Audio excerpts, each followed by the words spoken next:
پاکستانیوں، جب میں ایک بہت کیس لڑا تھا جو کہ انگلینڈ میں سب سے اہم کیس تھا، یعنی 3 ہفتے کے لیے برطانیہ کی ساری اخباروں کی وہ ہیڈ لائنز تھا، اور وہ اس کی جو کیس کی جو پروسیڈنگز تھی وہ شام کو ہر ٹیلی ویژن چینل کی ہیڈ لائنز تھی. بڑا امپورٹنٹ، انگلینڈ کا سب سے بڑا کھلاڑی تھا اس وقت اور میرے اوپر انہوں نے کیس کیا ہوا تھا.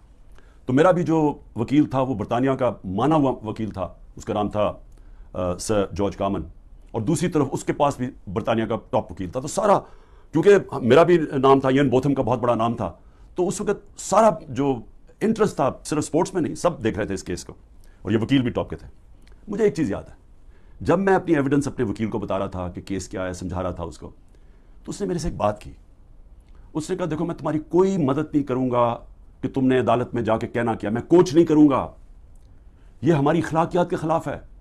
حالانکہ چپ کر کے مجھے بتا دیتا کہ دیکھو وہ تمہارے سے یہ پوچھیں گے تم یہ کہنا وہ کہنا، یا مجھے تیاری کرواتا، کیونکہ میں تو کبھی پہلے عدالت میں نہیں گیا تھا. وہ اور بات ہے کہ اب جو میں جتنی عدالتوں کے چکر لگا دیا میں زبردست طریقے سے بولتا تھا، لیکن میرا تو پہلی دفعہ تھی. اس نے کوئی بات نہیں کی. اس نے کہا میں نے تمہیں کچھ نہیں بتاؤں گا، یہ ہے تم سچ، یہ تمہاری ایویڈنس ہے، اس کے مطابق تم نے بات کرنی ہے. اور اس نے پھر مجھے کیا کہا، اس نے کہا اگر آپ نے کسی چیز کے اوپر میرے سے جھوٹ بولا ہے، میں اسی وقت کیس تمہارا ختم کر کے جج کو کہوں گا جی میں کیس سے پیچھے ہٹ رہا ہوں. اس نے کہا اور تمہیں 3 سال کی قید ہوگی جھوٹ بولنے پہ. تو مجھے ابھی بھی یاد ہے کہ وہ میں بڑا ایک طرح مجھے عجیب لگا کہ یہ اتنا اسٹرکٹ رولز ہیں یہاں کے. لیکن مجھے تو تب تک تو میں کافی دیر برطانیہ میں پڑھ بھی چکا تھا، میں کرکٹ کھیلتا تھا، تو میں صرف آپ کو سمجھا رہا ہوں کہ ان کا اخلاقی معیار کیا تھا اور ان کا انصاف کا نظام کیا تھا، کہ عدالت کے اندر جا کے تم نے سچ بولنا ہے، تب تک میں تمہارے ساتھ کھڑا ہوں. اور پھر وہ بھی آپ ذرا یہ دیکھ لیں کہ وہ انگلینڈ کا ہیرو تھا، اور جوری تھی، 12 لوگوں کے جوری بیٹھتی ہے، جج ہوتا ہے پھر جوری ہوتی ہے جو کہ عام شہری ہوتے ہیں. تو میرے اپنے وکیل نے کہا کہ تمہارا کوئی چانس نہیں ہے جیتنے کا، کیونکہ ساری انگریز جوری ہے اور وہ انگلینڈ کا ہیرو ہے اور تم پاکستانی ہو، اور تمہیں پتہ ہے ہمارے لوگوں کے اندر تعصب بھی ہوتا ہے. تو کہتا تمہاری جیتنے کی کوئی چانس نہیں، بلکہ اس نے مجھے کوشش کی کہ تم کیس نہ ہی پیسے باہر آؤٹ آف کورٹ سیٹلمنٹ کر لو. لیکن میں نے کہا میں حق پہ کھڑا ہوں، میں لڑوں گا کیس. اس نے کہا تمہاری صرف 20% چانس ہے، اور یہ یاد رکھیں کہ اگر وہ میں کیس ہار جاتا تو یہ جو میں نے اپنا لنڈن کا فلیٹ بیچ کے میں یہ بنی گالا کا گھر بنایا، یہ سارا کچھ ہی چلا جاتا، کیونکہ وہ اتنا زیادہ اس کا خرچہ آتا ہے.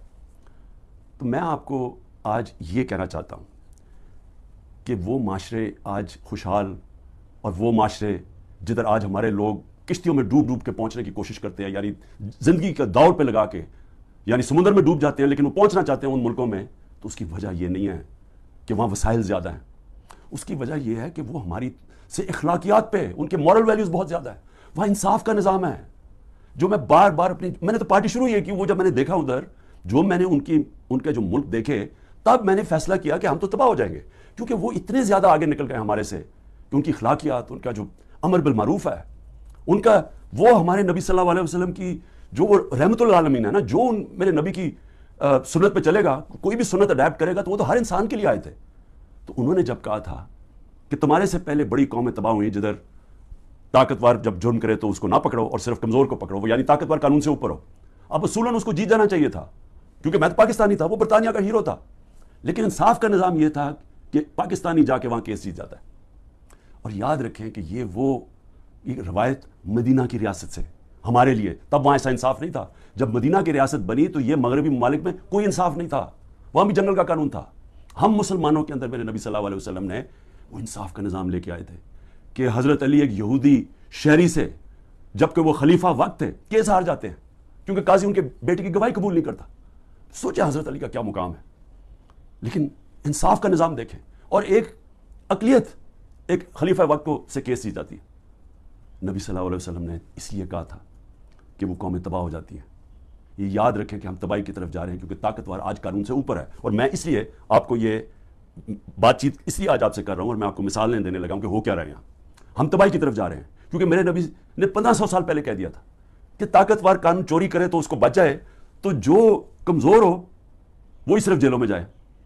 تو یہ ہو رہا ہے آج پاکستان، ابھی سے نہیں ہو رہا، کافی دیر سے ہے، لیکن اب تو اس انتہا پہ پہنچ گیا ہے کہ ہمیں خوف آنا چاہیے کہ ملک اب جا کدھر رہا ہے. مجھے خوف آ رہا ہے، میں کوئی پالیٹکس کی وجہ سے یہ بات آپ سے نہیں کر رہا، مجھے اپنے ملک کا خوف آ رہا ہے، کیونکہ میں نے ملک چھوڑ کے نہیں جانا.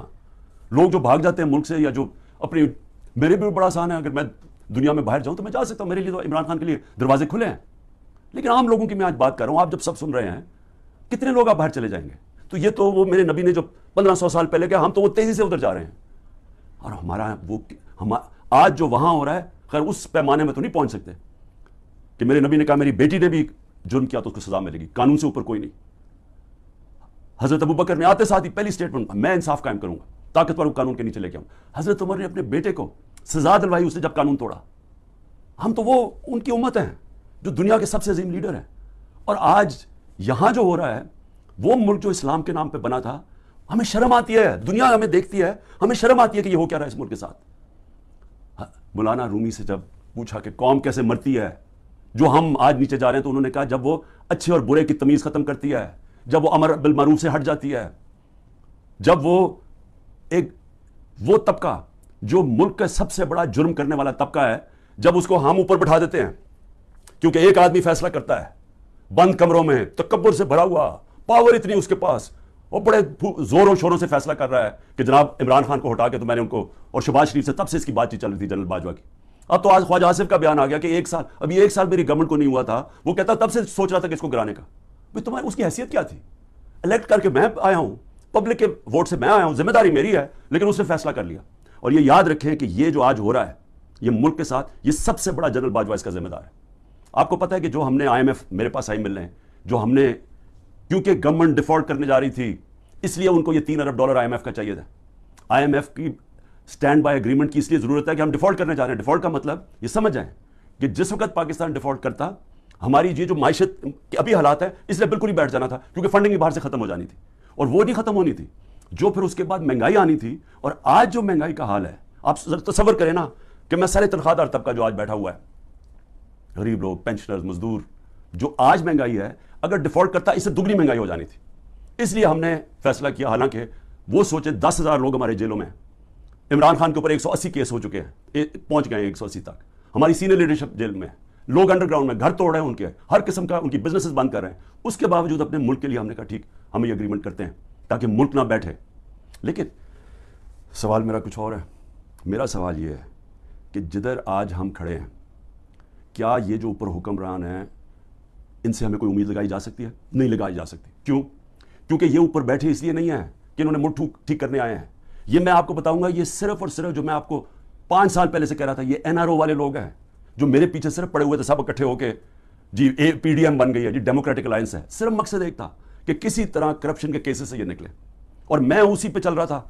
اپنے نبی صلی اللہ علیہ وسلم انہوں نے جب فرمان دیا کہ قومیں تباہ ہو جاتی ہیں, طاقتور کو اگر آپ معاف کر دیں, اس کو وہ چوری کرے اس کو نہ پکڑیں, تو آج وہی ہو رہا ہے. ساری جنرل باجوہ اس کو جب اعظم سواتی کو اس نے مار پڑوائی, اس نے یہ ٹویٹ لکھا نا, شکریہ جنرل باجوہ آپ نے NRO2 جو دیا ہے ان لوگوں کو, اس کے اوپر اس نے اس کو مار پڑوائی اور اس کے اوپر تشدد کروایا. تو آج یہ ذرا سن لیں کہ ان کے کیسز, تاکہ پہلے یہ سن لیں اور پھر سنیں کہ جو میرے سے اب کس طرح کے کیسز کیے جا رہے ہیں, ذرا سے موازنہ کر لیں. سب سے پہلے نواز شریف کا کیس, وہ کیس کیا تھا؟ انٹرنیشنل انکشاف ہوتا ہے, پینما پیپر, دنیا کے اندر ایک انکشاف ہو جاتا ہے جنہوں نے اپنے آف شور اکاؤنٹس میں کمپنیوں کے پیچھے پراپرٹیز لی ہوتی ہیں. تو بڑے بڑے دنیا کے اندر وزیر بھی تھے, کوئی ایک آدھ ملک کا پرائم منسٹر بھی تھا, اور بڑے نام اس کے سامنے آئے, بلکہ برطانیہ کا اس وقت پرائم منسٹر کا بھی نام آ گیا کہ اس کی بھی پراپرٹی ہے. دنیا میں شور مچ گیا. تو ادھر پتہ چلا کہ 4 جن سب سے مہنگے لنڈن کے علاقے میں جو میفیئر کے فلیٹس ہیں, وہ نواز شریف کی بیٹی اس کی اصل مالکہ تھی. اب سب کو پتا تھا کہ اس کے پاس تو پیسہ نہیں, اس کا مطلب نواز شریف نے خریدے. اب یہ تھا کیس, 1.5 سال عدالت میں چلا. نواز شریف نے اسمبلی میں کہا ہاں یہ ہیں ہمارے فلیٹس مانے, اور کہا یہ ہیں ذرائع کہ جس کے ذریعے میں نے خریدے. جب عدالت میں کیس شروع ہوا تو ادھر سے اور کہانی بدل گئی, وہ ذرائع غائب ہو گئے. اس نے کہا جی قطری کھاتا آ گیا کہ جی قطریوں نے ہمیں یہ کوئی ڈیل ہوئی تھی, تو قطریوں سے ڈیل ہوئی تھی تو انہوں نے ہمیں یہ مفت دے دیا فلیٹ. یہ اس کے بعد یہ کہانی آئی. پھر اس کے بعد کلیبری فونٹ آ گئی.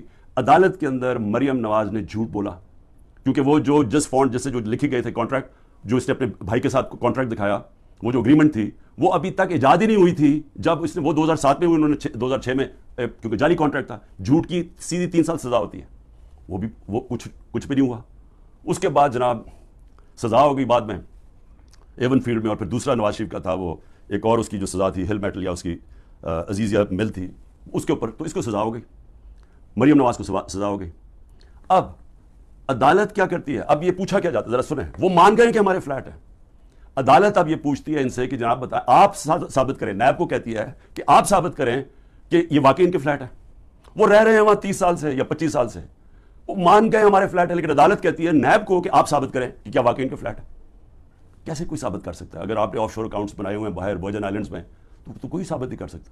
اس طرح جو بھی آج میں نے چوری کرنی ہے پیسے میں بھی وہ وہاں باہر کمپنیز کے پیچھے میں خرید لوں پراپرٹیز تو ثابت کون ان کو صدیاں لگ جائے گی ثابت کرنے میں. تو ایک تو یہ ہو گیا. دوسرا شہباز شریف. اب یہ ذرا سن لیں. شہباز شریف کی 16 ارب روپے کے ان کے بیٹوں کی بینک اکاؤنٹس میں پیسہ آتا ہے. ڈاکیومنٹری ایویڈنس ہے جس میں مقصود چپراسی کے بینک میں 3 ارب سے 3.5 ارب روپے آ جاتا ہے ایک چپراسی کے بینک اکاؤنٹ میں. اور ساتھ ان کا نیب میں کیس ہوتا ہے. انہوں نے فیک اکاؤنٹس دکھائے ہوتے ہیں جو لوگ کبھی پاکستان سے باہر ہی نہیں گئے, ان کے نام میں انہوں نے کہا جی ہمیں انگلینڈ سے ریمیٹنسز مل رہی ہیں. یہی حدیبہ پیپر مل میں اس شریف خاندان نے کیا جو اسحاق ڈار نے اپنے 164 کے بیان میں بتایا 2001-2002 میں کہ میں ان کے لیے منی لانڈرنگ کرتا تھا, یہاں سے پیسہ باہر بھیجتا تھا, ادھر کسی کوئی قاضی فیملی تھی اس کے اکاؤنٹ میں جاتا تھا. اس نے باقاعدہ بتایا سب کچھ. اس اکاؤنٹ سے پھر پیسہ پاکستان ان کی خاندان کے نام پہ آتا تھا. یعنی منی لانڈرنگ یہ حدیبہ پیپر مل سے 25 سال پہلے سے شروع کی ہوئی تھی.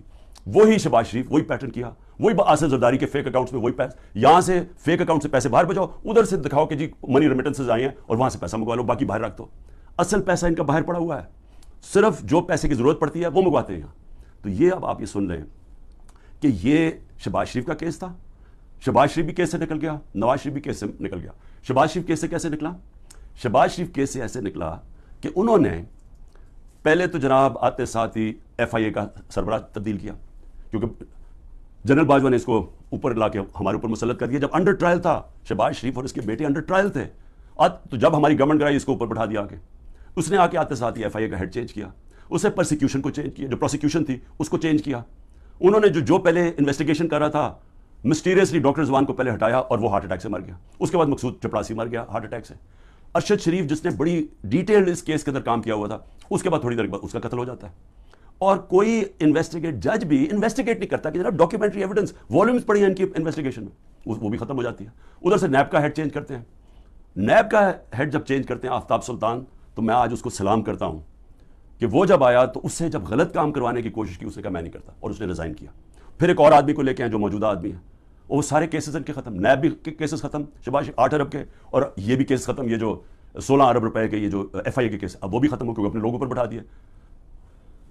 تو ادھر وہ ہو گیا. ادھر آصف زرداری کے فیک اکاؤنٹس کیسز تھے, وہ پہلے فریز ہوتے ہیں. جنرل باجوہ کی ڈیل ہو رہی ہوتی ہے آصف زرداری سے, پتہ نہیں کیا ڈیل ہے, وہ کرتے ہیں, وہ بھی سارا ختم ہو گیا. تو زرداری بھی پاک ہو گیا. زرداری وہ آدمی ہے جس کو 2 دفعہ نواز شریف نے جیل میں ڈالا تھا کرپشن میں, اور یہ حدیبہ پیپر مل نواز شریف نے بنایا تھا, یہ زرداری نے نواز شریف کے اوپر بنایا تھا. تو یہ کیسز پرانے چلے آ رہے ہیں, یہ ہمارے دور کے کیسز نہیں ہیں. لیکن جب ہمارا دور آیا تو جناب نیب تھی جنرل باجوہ صاحب کے نیچے, اس کے بعد سارے کیسز رک گئے. اور وہ تو خیر اب چیزیں سامنے آئی گئی ہیں کہ خواجہ آصف نے خود ہی کہہ دیا کہ ان سے تو بات چیت ان سے شروع ہو گئی تھی, تو کیسز ان کے کیسے آگے بڑھنے تھے. لیکن یہ سمجھ جائیں کہ جو آج اوپر طاقتور بیٹھے ہوئے ہیں ان کی اربوں روپے کے کیسز معاف ہوئے ہیں. اور سب سے امپورٹنٹ چیز یہ ہے کہ یہ جب کیسز تھے یہ ان کی گورنمنٹ تھی.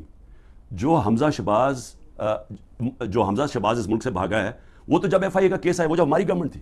لیکن جب نواز شریف کے بیٹے گھر یا ملک سے بھاگے ہیں تب تو ان کی گورنمنٹ تھی, کیونکہ ان سے پوچھا کہ جناب یہ مہنگے آپ کی پراپرٹیز کدھر سے آئی, وہ باہر بھاگ گئے اور پھر کہتے جی ہم تو پاکستانی شہری نہیں, ہم برطانیہ کی شہری ہیں. اس کا مطلب کہ عمران خان اگر پرائم منسٹر بنے یہاں سے چوری کر کے پیسے بھیجتا رہے اپنے بیٹوں کے سلمان اور قاسم کے اکاؤنٹس میں, اور کہے جی وہ تو پاکستانی شہری نہیں ہے, تو وہ جواب دہ نہیں ہے. تو یہ بیٹے بھی باہر بھاگ گئے, انہوں نے کہا جی ہم جواب دہ نہیں ہیں. اس کے بعد دماد بھاگتا ہے شہباز شریف کا, وہ جب نیب اس کو کرپشن کیس پہ بلاتی ہے وہ باہر بھاگ جاتا ہے ان کی گورنمنٹ کے نیچے. پھر ان کا فائنانس منسٹر اسحاق ڈار ملک سے باہر بھاگتا ہے جب نیب بلا کے پوچھتے ہیں کہ جی آپ کے یہ اثاثے ہیں, یہ آپ کے آئے کدھر سے ہیں, یہ ایک دم آپ کے امیر کیسے ہو گئے, وہ بھی ملک سے باہر بھاگ جاتا ہے ان کے دور میں. تو میں سوال پوچھ رہا ہوں کہ میں کیوں نہیں باہر بھاگ رہا؟ ان کے اوپر تو 1-2 کیسز تھے, میرے اوپر تو 180 کیس بن چکے ہیں, میں کیوں نہیں ملک چھوڑ کے بھاگ رہا؟ کیونکہ انہوں نے چوری کی ہوئی تھی, ان کے ایسٹس ہیں, ان کے پاس اربوں روپے کے ایسٹس ہیں جو یہ بتا ہی نہیں سکتے کدھر سے آئے ہیں, اور ملک سے باہر لے کے منی لانڈرنگ کیا, دگنی کرائم ہے. اور میں اب آتا ہوں 2 اور چیزیں میں آپ کو کہہ دوں. ہمارے 3.5 نیب کے سال میں 480 ارب روپیہ پاکستان نے نیب نے ریکور کیا چوری کا, کرپشن کا, 480 ارب روپیہ. اس سے پہلے سارے دور میں نیب نے 280 روپیہ ریکور کیا تھا. آج مجھے بتائیں کہ نیب سے کتنا پیسہ نیب نے کتنا پیسہ ریکور کیا؟ 1100 ارب روپیہ ریکور کرنا تھا, آج وہ کوئی پیسہ ریکور نہیں ہو رہا. اب نیب کا کام ہے کہ عمران خان کے اوپر کرو, یا جو بھی اب مخالف ہیں ان سے پارٹی چھڑوانے کے لیے یا ان کو ڈرانے کے لیے. اب نیب کا صرف یہ کام رہ گیا. نیب جو پاکستان کے اندر، میں پھر سے کہتا ہوں 480 ارب روپیہ ہمارے دور میں نیب نے ریکور کیا تھا اور 1100 ارب روپیہ بچا ہوا تھا. انہوں نے قانون بدل دیا، ایک قانون بدل کے نیب کا قانون بدل دیا، اس میں بچ گئے، اور دوسرا اپنا نیب کا ہیڈ بٹھا دیا ہے، جس طرح کے باقی انویسٹیگیٹنگ ایجنسیز کے اپنے لوگ بٹھا دیے. میں اب آگے آپ کو ذرا تھوڑا سا اور، کیونکہ بڑا امپورٹنٹ آپ کے لیے سمجھنا کہ آج اس ملک کے ساتھ ہم ہو کیا رہے اور ہم جا کدھر رہے ہیں. اس میں آ جائیں کہ اب میرے اوپر کیسز ہیں.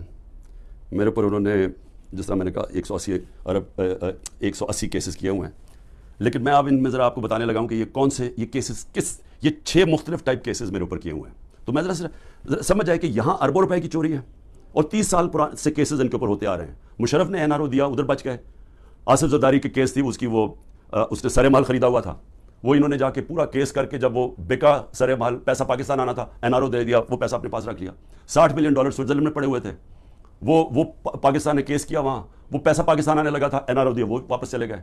تو حدیبہ پیپر مل تو مشرف کے دور میں اس کے اوپر آگے پیش رفت ہی نہیں ہوئی، جس کے اوپر اسحاق ڈار نے باقاعدہ، پھر سے میں کہہ رہا ہوں، ڈیٹیلز دی ہوئی تھی کہ کیسے وہ منی لانڈرنگ کرتا تھا ان کے لیے. تو یہ لوگ آج اوپر بیٹھے ہیں، سب کیسز معاف کروا لیے، لیکن اب کر کیا رہے ہیں؟ اب یہ کر یہ رہے ہیں کہ انہوں نے اب اس کو استعمال کر رہے ہیں، اینٹی کرپشن کو، نیب کو اور FIA کو، کس طرح اب صرف 1 پوائنٹ جائے تحریک انصاف کو ختم کیا جائے. اب میرے اوپر کیسز سب سے زیادہ، پہلے آ جائے میرے کرپشن کیسز کیا ہیں. میں پہلے بھی بول چکا ہوں لیکن میں آپ کو پھر یاد کرا دوں. سب سے پہلے القادر کیس کیا ہے؟ القادر کیس یہ ہے کہ میں نے ایک یونیورسٹی بنانی تھی. میں پہلے سے سوچ رہا تھا کہ مجھے موقع ملے تو ضرور بناؤں گا، کیونکہ ایک میں نے نمل یونیورسٹی بنائی ہوئی ہے، ایک میں نے القادر یونیورسٹی بنانی تھی. القادر کا میرا مقصد یہ تھا کہ یہاں سیرت نبی کے اوپر اپنے نوجوانوں کو ان کو سمجھایا جائے، سیرت نبی کے اوپر وہ کھڑے ہو تاکہ ان کو لیڈرشپ آئے، ساتھ ٹیکنالوجی. یہ آئیڈیا تھا اس کا. اور یہ یونیورسٹی جب میں نے شروع کی تو اس کے اندر میرا مقصد تھا کہ ملک ریاض کو، کیونکہ ملک ریاض اور پروجیکٹس میں راوی سٹی میں بھی تھا، ادھر بھی چیپ سستے ہاؤسنگ کے اندر بھی تھے. پھر بعد میں ہم نے جب یہ شروع کی سینٹرل بزنس ڈسٹرکٹ جو والٹن کی تھی، کیونکہ سب سے بڑا بلڈر ہے پاکستان کا. ملک ریاض کو صرف میں نے اس لیے کہا کہ آپ یہ کر دیں پروجیکٹ، کیونکہ ملک ریاض کی سپیڈ ہے، سب سے بڑا بلڈر ہے پاکستان میں. جو ملک ریاض نے 3 سال میں کام کیا ہے ہمارا یہ القادر میں، وہ ہمیں 14 سال 15 سال لگے نمل یونیورسٹی میں. یعنی اتنا کنسٹرکشن کا کام ہمیں 15 سال جو لگا وہ اسے 3 سال میں کر دیا، کیونکہ وہ سب سے بڑا بلڈر ہے. میرا تو یہ مقصد تھا. ملک ریاض نے کہا میں یہ خود ہی اسپانسر کرتا ہوں یہ آئیڈیا جو القادر کا. اب یہ ہوتی ہے بات، یہ سمجھیں یہ ہوتی ہے 2018 کی نومبر دسمبر کی بات ہے. اس کے بعد جب وہ اس کی اوپننگ شروع، اس کی جو سٹون لینگ ہے وہ مئی میں شروع ہو جاتی ہے، مئی 2019 میں. 2019 کی دسمبر میں ایک کیبنٹ کا فیصلہ آتا ہے، وہ میں بتا چکا ہوں آپ کو. کیبنٹ نے فیصلہ یہ کرنا تھا کہ کیا ہم نے ملک ریاض کے کوئی پیسے انگلینڈ کی نیشنل کرائم ایجنسی نے انہوں نے فریز کیے ہوئے تھے ایز سسپیشس ٹرانزیکشن، کہ ہمیں شک ہے اس ٹرانزیکشن کے اوپر، منی لانڈرنگ پہ نہیں. اور اس کی ڈیل ہو جاتی ہے ان کے ساتھ. اب وہ پیسہ وہ فیصلہ کرتا ہے کہ سپریم کورٹ میں ملک ریاض نے پیسہ دینا ہے، وہ اس میں ڈالنا چاہتا ہے سپریم کورٹ کے اکاؤنٹ میں، اور ان کی ڈیل ہوتی ہے. ہمارے کیبنٹ کے سامنے صرف یہ فیصلہ آتا ہے کہ اگر آپ اس کو ڈیل کو کانفیڈینشیل رکھیں گے جو اس کے اور اس میں تھی، لیکن عدالت میں آپ لے جا سکتے ہیں، لیکن صرف کیبنٹ، کیونکہ کیبنٹ میں پبلک ہو جانی تھی، تو وہ کہتا ہے پبلک نہ ہو. اگر آپ کانفیڈینشیل رکھیں تو 190 ملین پاؤنڈ پاکستان آ جائے گا سپریم کورٹ کے اکاؤنٹ میں. لیکن اگر آپ نہیں کریں گے تو آپ کو جا کے انگلینڈ میں کیس کرنا پڑے گا اور وہاں ثابت کرنا پڑے گا کہ منی لانڈرنگ ہے یا نہیں ہے. وہ سول کیس تھا. ہمیں جو کیبنٹ میں بتایا جاتا ہے، اور وہاں یاد رکھیں لا منسٹر تھے، وہاں فائنانس منسٹر تھے، وہاں کیبنٹ سیکرٹری تھے، جن لوگ جو اس کے اوپر بات کر سکتے ہیں. تو سب نے یہ جو کنسنسس بنا کہ اگر ہم سول کیس کرتے ہیں یہ ثابت کرنے کے لیے منی لانڈرنگ، وہ ہمیں 5-6 سال لگ جائیں گے، اور اگر کیس ہار جاتے پیسہ وہی رہ جاتا تھا. تو یونانیمس فیصلہ ہوتا ہے کہ ہاں پیسہ تو پاکستان آ رہا ہے. یہ تھا. یہ میرے پہ کہہ رہے ہیں کہ جناب القادر یونیورسٹی جو آپ نے بنائی ہے اس کی وجہ سے آپ نے یہ ملک ریاض کا پیسہ یہ جانا چاہیے تھا پاکستان گورنمنٹ کو، بجائے چلا گیا سپریم کورٹ کے اندر. بھائی اگر پہلے تو ساری کیبنٹ کا فیصلہ ہے، منٹس ہیں اس کے اوپر، کسی نے کوئی آبجیکشن، کیونکہ ساروں کے لیے عقل تو یہ کہتی تھی نا کہ 190 ملین پاؤنڈ پاکستان آ رہا ہے. دوسرا، اگر آج آپ یہ سمجھتے ہیں کہ جی کوئی اس میں غلط ہوا ہے، اس کو گورنمنٹ کے پاس آنا چاہیے، سپریم کورٹ کو آپ لکھیں کہ جی غلط آ گیا، اس کو پیسے کو وہاں کریں، اور اگر وہ ملک ریاض آبجیکٹ کرتا ہے ہم جا کے انگلینڈ میں کیس کریں گے، ہم جا کے وہ ثابت کریں گے، ہمیں ثابت کرنا پڑے گا. یاد رکھیں ہمارے اوپر ہے پھر گورنمنٹ پہ کہ ثابت کریں کہ جناب یہ پیسہ منی لانڈرنگ کا تھا. اب یہ جو بھی وکیل جانتے ہیں ان کو پتہ ہے کہ وہاں ثابت کرنا آسان نہیں ہے. بہرحال ابھی کر سکتے ہیں. تو اس میں عمران خان کا کیا فائدہ ہوا؟ پیسے پڑے ہیں سپریم کورٹ میں. دوسری طرف وہ القادر کھڑی ہوئی ہے، وہ ایک ٹرسٹ چل رہا ہے. ٹرسٹ ڈیڈ کے اندر لکھا ہوا ہے کہ کوئی بھی ٹرسٹی، یا عمران خان اور بشرا بیگم کو اس لیے بنایا کیونکہ ان کو سیرت نبی میں انٹرسٹ ہے. جب آپ ٹرسٹ بناتے ہیں لوگوں کو ان کو لے کے آتے ہیں جو کہ اپنا ٹائم دے سکیں، کیونکہ اس میں کوئی تنخواہ تو ملتی نہیں ہے، اس میں کوئی ٹی اے ڈی اے نہیں ملتا. یہ آپ مفت تب کام کرتے ہیں جب آپ کا شوق ہو کسی چیز میں. ٹرسٹ چل رہا ہے. 100% وہاں اسٹوڈنٹس مفت پڑھ رہے ہیں. ٹرسٹ ہے, زمین ہے ساری ٹرسٹ کے نام پہ. اگر خدا نہ خواستہ یہ ٹرسٹ نہیں چلے گا, وہ واپس چلی جائے گی جس نے ڈونیشن دی ہے. میرا اس میں یا مجھے اس کا کیا فائدہ ہے؟ اس کو کہہ رہے ہیں کرپشن. اور دوسرا کرپشن سننے ذرا کیا ہے, توشہ خانہ. 70 سال سے پاکستان کا قانون کیا ہے؟ آپ کو کسی کو گفٹ ملتی ہے جب آپ پرائم منسٹر ہو, چاہے آپ گورنر ہو, چاہے آپ پریزیڈنٹ ہو, چاہے آپ آرمی چیف ہو, چاہے آپ وزیر ہو, چاہے آپ ملٹری سیکرٹری ہو, سب کو. اور ملتی ہے مڈل ایسٹ کے اندر جب جاتے ہیں وہ تحفے دے دیتے ہیں. اب وہ قانون کیا ہے؟ قانون سمپل ہے, تاکہ آپ سمجھ جائیں یہ جو سارا اپنا میڈیا کنٹرول کر کے پورا جو ڈرامہ ہو رہا ہے آپ سمجھ جائیے ہے کیا یہ, اور میرے اوپر جو کرپشن کا الزام ہو کیا ہے. قانون یہ ہے, قانون کہتا ہے کہ جناب آپ نے, اگر آپ کو جب گفٹ ملے, وہ سیدھی گفٹ جاتی ہے پہلے فورن آفس, کیونکہ فورن آفس ہوتا ہے انوالوڈ, ادھر سے جاتی ہے کیبنٹ سیکرٹری کے پاس. کیبنٹ سیکرٹری پھر اس کے بعد نیچے ایف بی آر کے پاس جاتی ہے. ایف بی آر اور پھر ایک انڈیپینڈنٹ اپریزر ہوتا ہے, ہمارے دور سے پہلے اپوائنٹ کیا ہوتا ہے نون لیگ کی گورنمنٹ نے, وہ اپریزر ہوتا ہے. یہ مل کے سارے فیصلہ کرتے ہیں کہ اس کی قیمت کیا ہے. مثلا یہ گھڑی ہے تو یہ فیصلہ کریں گے کہ اس کی قیمت 10 روپے یا 15 روپے یا 20 روپے. تو جو سب سے زیادہ قیمت کہے گا نا کہ 20 روپے ہے, تو وہ 20 روپے وہ کہتے ہیں یہ اس کی اب قیمت ہے. وہ آپ کے ملٹری سیکٹری کے تھرو آتا ہے کہ جی یہ اس کی قیمت ہے, کیا آپ یہ پریزنٹ رکھنا چاہتے ہیں؟ تو ان کے زمانے میں 20% تھا, ہم نے آ کے اس کو 50% کر دیا. آپ 50% دیں تو آپ وہ رکھ سکتے ہیں. اگر آپ نہیں دینا چاہتے, آپ نہیں لینا چاہتے, تو وہ چلا جاتا ہے توشہ خانہ میں, اور توشہ خانہ اس کو آکشن کر دیتا ہے. یعنی یہ کہتے ہیں نا جو بڑی کوئی قیمتی کسی نے گفٹ دی یا کچھ دی یا اس کا دل خراب ہو گیا, تو اگر میں نہیں لیتا تو جو بھی جس نے دیا وہ آکشن ہو جاتی ہے, وہ پبلک میں بک جاتی ہے. اچھا, اب میرے پہ الزام یہ ہے کہ جناب وہ جو گفٹ, جو میں نے چیزیں جو آئیں, اور اچھا میری پراپرٹی ہو جائے, میں جو مرضی اسے کروں, میں اسے بیچوں, گفٹ دوں, یہ میری پراپرٹی ہے. کبھی آج تک 70 سال میں کسی سے پوچھا ہے کہ جو آپ کو گفٹ ملی آپ نے اسے کیا کیا؟ کبھی کسی سے پوچھا آج تک؟ تو ان کو ایک چیز, جی عمران خان نے گفٹ وہ سستی لی توشہ خانہ سے, بھائی وہ کیبنٹ سیکرٹری بھی اویلیبل ہے, وہ ایف بی آر کے لوگ بھی اویلیبل ہیں, وہ اپریزر بھی اویلیبل ہے. آپ ان کو بلا کے پوچھیں کہ کیا عمران خان نے آپ کو کسی کو کہا تھا کہ گفٹ سستی دے؟ میں چیلنج کرتا ہوں, مجھے کوئی ایک آدمی ملٹری سیکرٹری کے تھرو گیا, کوئی مجھے بتائے کہ کیا میں نے کبھی کسی کو کہا ہے کہ مجھے کم قیمت پہ دو. تو وہ لوگ بیٹھے ہیں, اگر وہ کہہ رہے ہیں کہ انڈر ویلیو تو ان سے پوچھیں, میں اس کا کیسے ذمہ دار ہوں؟ اور پھر کہ جی وہ فلانی ایک فراڈ کو وہاں دبئی میں بٹھا کے اس نے کہا جی میں نے بڑی مہنگی کوئی گھڑی لی ہے. اس سے پتہ ہے کہ وہ آدمی کون ہے؟ وہ ناروے سے بھاگا ہوا فراڈ میں, اس کے اوپر میں نے کیس کیا ہوا ہے جھوٹے کے اوپر. اس میں پتہ نہیں فرا کدھر آ گئی میری بشرا بیگم کو, ان کا کیا لینا دینا اسے؟ کہتا جی وہ فرا نے آ کے کوئی گھڑی بیچی, وہ پتہ چلا کہ وہ تو دبئی گئی نہیں اس سال جس دن وہ سال کہہ رہے. تو صرف کسی نہ کسی طرح عمران خان کو پکڑ کے یہ کرو, یہ ہے توشہ خانہ کا کیس. اور اگر کسی کو پکڑنا ہے توشہ خانہ کیس میں, تو اس میں مریم نواز پکڑی جاتی ہے, نواز شریف پکڑا جاتا ہے, اور آصف زرداری, کیونکہ انہوں نے وہاں سے مہنگی گاڑیاں توشہ خانہ میں سے انہوں نے وہ گاڑیاں خریدی اور سستے قیمت پہ وہ خرید سکتے ہی نہیں تھے, کیونکہ توشہ خانہ میں گاڑی آپ نہیں لے سکتے. مجھے بھی گاڑی ایک ملی تھی, آپ گاڑی قانون کے مطابق نہیں لے سکتے. ان تینوں نے بھی گاڑی, اس نے زرداری نے 3 گاڑیاں نکالی, نواز شریف نے مہنگی گاڑی پہلے 9 سال چلائی, اور اس کے بعد جا کے جب یہ یوسف رضا ہے تب اس نے ڈکلیئر کی اور اس کی پھر قیمت ادا کی. اور مریم نواز نے ڈکلیئر ہی نہیں کی توشہ خانہ میں ایک گاڑی جو کہ ابو دھابی سے ملی, اور وہ اس نے جا کے پھر آگے بیچ دی. تو مجھے یہ بتائیں کہ ان کے اوپر جو واضح طور پہ قانون ٹوٹا ہوا ہے, اس میں تو کوئی قانون ہی کوئی نہیں ٹوٹا. مجھے بتائیں میں نے کیا الیگل چیز کی ہے؟ انہوں نے تو قانون توڑا ہوا ہے, ان کو نہیں کچھ کسی کو پکڑنا. پھر آگے چلیں, میرے پر ایک کیس ہے جی کہ میری بہن کو میں نے انفلوئنس کر کے ایک 6 ارب کی زمین دلوا دی صرف 6 کروڑ میں. اور 6 ارب کی اس لیے کیونکہ وہاں کو نہر لگنی تھی, تو اس سے اس کی قیمت اوپر چلی جا رہی تھی. اور میں نے زبردستی لوگوں سے کیا کہ کیونکہ میں پرائم منسٹر تھا, میں نے زبردستی کیا کہ وہ کسانوں سے اسے زمین دلوا دی. اب یہ اتنے ڈفرز ہیں, ان کو یہ نہیں پتا کہ جو میری بہن نے پیسے دیے وہ چیک سے دیے ہوئے پیسے. چیک 25 اپریل کو 2022 کو ایک چیک دیا گیا ہے, اور 2 جون 2022 کو دوسرا چیک دیا گیا. عمران خان 9 اپریل کو پرائم منسٹر ہٹ چکا تھا, تو میں نے کیسے انفلوئنس کیا وہ کسانوں کو؟ اگر یہ ہے میرے اوپر کرپشن کے کیسز, اس کے اوپر چکر لگ رہا ہے میرے, کبھی ایک عدالت سے کبھی نیب میں اچھا. اور توشہ خانہ کے اوپر نیب کا بھی کیس ہے, توشہ خانہ کے اوپر الیکشن کمیشن کا بھی کیس ہے, اور ایف آئی آر بھی کٹی ہوئی ہے ایک ہی توشہ خانہ کے اوپر. یہ آگے کرپشن کے کیسز. آگے چلے ذرا میں آپ کو ذرا بتا دوں کہ اور کون سے کیسز ہیں. اچھا جی, قتل کیس, کوئٹہ کے اندر قتل ہوتا ہے, اس کے 4 گھنٹے کے اندر شہباز شریف کا جو مشیر ہوتا ہے مسٹر ڈینٹونک, وہ جا کے ایک دم ٹی وی پہ آگے کہتا ہے کہ جی عمران خان نے اس کو قتل کر دیا. اس وقت میرے پر 150 کیسز تھے, مجھے کیا پتا کہ کون سا کیس ہے, کون سا وکیل ہے. وہ ہمیں ریڈار پہ نہیں تھا کہ پتہ نہیں وہ کیا کیس ہے. مجھے تو یہ نہیں پتا کیس کیا تھا. جی وکیل کو عمران خان نے قتل کروا دیا. اس کے بعد اس کے بیٹے کو اٹھاتی ہے پولیس, سارے کوئٹہ کو پتا کیا ہوا, کیونکہ ساری وکلا کمیونٹی کو پتا ہے. اس کو 12 گھنٹے پولیس رکھتی ہے, سافٹ ویئر اپڈیٹ ہوتا ہے, اور اس کے بعد وہ ایف آئی آر میں عمران خان کا نام لے دیتا ہے کہ عمران خان نے قتل کیا. اس کے اگلے دن اس کی بیوی اسٹیٹمنٹ, اس کی ویڈیو ریکارڈنگ اسٹیٹمنٹ ہے کہ یہ میرے خاندان نے, رشتہ داروں نے اس کا قتل کیا ہے. اس سے پہلے ایک باقاعدہ ڈیمونسٹریشن ہوتی ہے اس وکیل کے خلاف کہ اس نے ہمارا قتل کروایا ہے. عدالت کو وہی وکیل جا کے کہتا ہے کہ میرے کیسز سے بھی میں نہ لگاؤ, یہاں لگاؤ کیونکہ ہماری دشمنیاں ہیں. اس کا قتل میرے پہ ڈال کے اور ایف آئی آر کٹ جاتی ہے 302 کی, اور کہتے ہیں جی آپ کوٹا جا کے اپیئر کریں. اور پھر اس سے پہلے ضلع شاہ کا جب 8 مارچ کو قتل ہوتا ہے پولیس کسٹڈی میں, میرے اوپر پھر قتل کا کیس ڈال دیتے ہیں. میں گھر میں بیٹھا ہوا ہوں, مجھے پتہ ہی نہیں کیا ہو رہا, کیونکہ یہاں ٹیئر گیسنگ چل رہی تھی اس دن, کیونکہ ہم اپنی ریلی نکالنے لگے, پتہ چلا جناب ایک دم 144 پولیس سے لگا کے تو ریلی روک دی ہے. تو میں اندر بیٹھا ہوں, میرے اوپر 302 کا قتل کا کیس ہو جاتا ہے.